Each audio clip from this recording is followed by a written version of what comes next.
Guys, welcome back to another video. We just finished our very first semester of law school. I have a very limited time until my very first final exam, and that's going to be property. So I've already finished that outline. All I have to do is review the outline, do practice problems. I'm currently working on my civil procedure outline. My civil procedure exam is 3 days after my property, or maybe it's 2 days.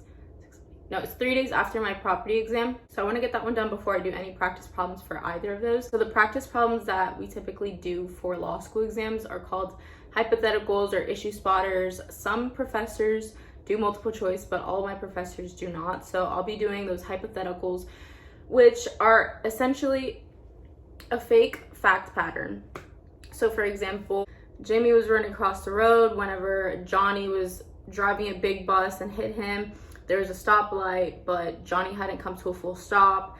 Then Sarah ran out of the bus trying to help Jimmy when another car hit her from across the other road. Okay, Sarah goes to the hospital. The doctor doesn't perform this procedure right on her. This doctor had assistants that weren't following the procedure. That's an example for a class like torts, where you'd have to take out any possible claims of like intentional torts, products liability. I didn't add an example for every single topic we go over, but sort of like that. And then after you're done reading the issue spotter, then that's when you outline your answer. Some professors like that you start out with the conclusion and then you go into like the IRAC method. Some professors really don't care for the IRAC method, which is issue, rule, analysis, conclusion. It has its little formula to it, and it's not too bad if you know what you're talking about. It's just a lot of material to memorize / learn. Well, actually, it's not really memorizing, it's more so learning, because you can memorize something, but if you don't know how to apply, then it's kind of useless. As for what I'm doing right now, I already finished my property outline. Not sure if I mentioned that, but I have to do practice. Oh my God, did I already say all of this? Wow, that's kind of scary, but I'm feeling a little sick today. In fact, I've been feeling a little sick for over a week now, so it hasn't been the funnest time for me. I like studying at the school library for final season at least, and I haven't been able to do that because I don't want to get anyone sick. That would be really mean of me if I just coughed everywhere and then everybody was sick for finals. Decided that I'm just gonna stay home. I cleaned my whole entire room. Ignore that thing that's sticking out.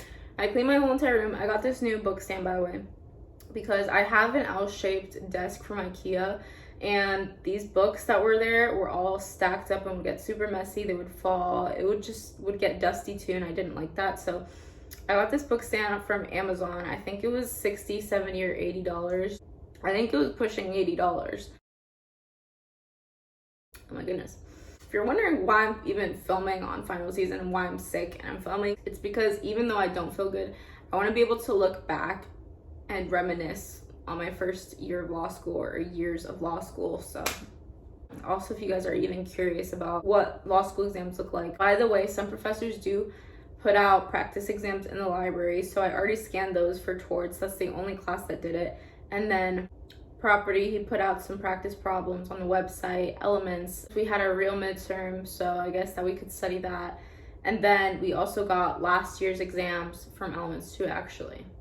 They just weren't available in the library. Yeah, and then civil procedure, we were given no extra materials to study from, but I don't know, I'm feeling a little nervous because even though it's not hard material, I just don't know what I should expect. But luckily, I have the perfect solution for that. I have a book back here.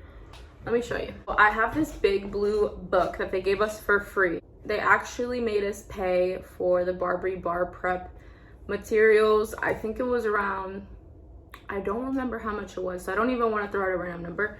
But basically, we got this blue book on campus for free. I don't know how we ended up paying for this, but I plan on using this for practice problems, because for material, as in like what we reviewed in class and what we learned, I think I feel pretty good about, like in terms of notes. But practice problems, on the other hand, just are not the strong suit for me, because there's barely any out there from our actual professors. Okay, look, it's actually a really good one. Yeah, okay, so this has really good little exam questions. So for example, this is exciting. This is really exciting. I don't want to waste the little practice exam questions that I actually have for civil procedure. This is a little hypo. Exam question 2. Company, a manufacturer incorporated and with its plant and headquarters in state X, asks bookkeeper and accountant from state Y to prepare a financial statement for publication with the nationwide issue of company securities. Both bookkeeper and company moved to dismiss for lack of jurisdiction over the person. How should the court rule on the motions? Discuss. This doesn't look like an issue spotter per se. It looks more so like a mini essay question, which some of my classes do have. It's very interesting. Yeah, it's pretty cool that this book has practice questions in it. I got the book wet. They also include little example answers. It's from Barbary. You've probably heard of it. It's called Barbary First Year Outlines. Has a bunch of classes. This is my cute little Federal Rules of Civil Procedure book. I'm currently reviewing Rule 11. So I wanted to show you guys my little board because I'm about to erase it. I thought it was cool if I showed you guys how I study at home. I wanted to remember in general what you need in order for subject matter jurisdiction in federal court. There's two ways: bring an issue of federal law or have diversity of citizenship, and then also satisfy the little 75,000, complete diversity. And then what happens if somebody files a motion to dismiss, but you don't dismiss the claim? You can get sanctions. So I don't know, I'm about to erase this. Just wanted to show you guys, thought it was cool. I'm gonna make some hash browns, taking a quick break. So I'm gonna make some hash browns, and then I'm also gonna make a coffee. These are the Sonic Tots. They're so good. I pop them in the air fryer and I set a random time, honestly. And then I just check on them every few minutes. Right now it's on 390, so start it, put this back. I'm really happy because the setting is going so well, guys. I don't know why it's going so well. I'm so grateful that I had that paralegal job because there are things that I understand so well because I saw them.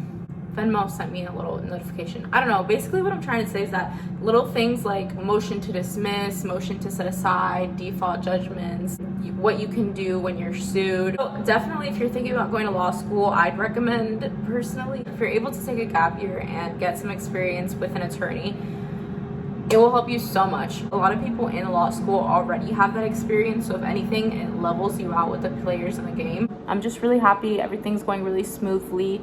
I'm on track to finish the outline today, and then I really want to do some practice questions tonight. I just have to stay focused, stay determined. The whiteboard has been really helping me out too because, like I said, the concepts aren't crazy difficult, but memorizing them and applying them are just, it's just different. So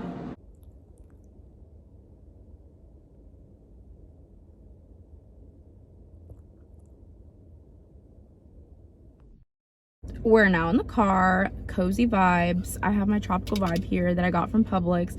I also bought popcorn chicken and coffee because I just ran out. A really interesting feeling that I've been dealing with lately is comparison, because law school is competitive. Everybody there is so smart and so nice, charismatic, everything you can wish to be. And all you can think about is, oh my God, are they doing more than me? Are they gonna perform better than me? And that's how I feel right now because I don't know, it's just very hard, especially because they just post a lot about how much they're studying. It makes me feel like I'm not doing enough. I'm gonna keep studying for civil procedure. I'm ending the video here because I need to really focus. I need to sit down and get it done. Now that I have my Celsius, I have a little bit more of energy, and filming this video is very fun, but it gives me an excuse to stop sitting and like say something about what I'm doing. I hope you guys have a good day.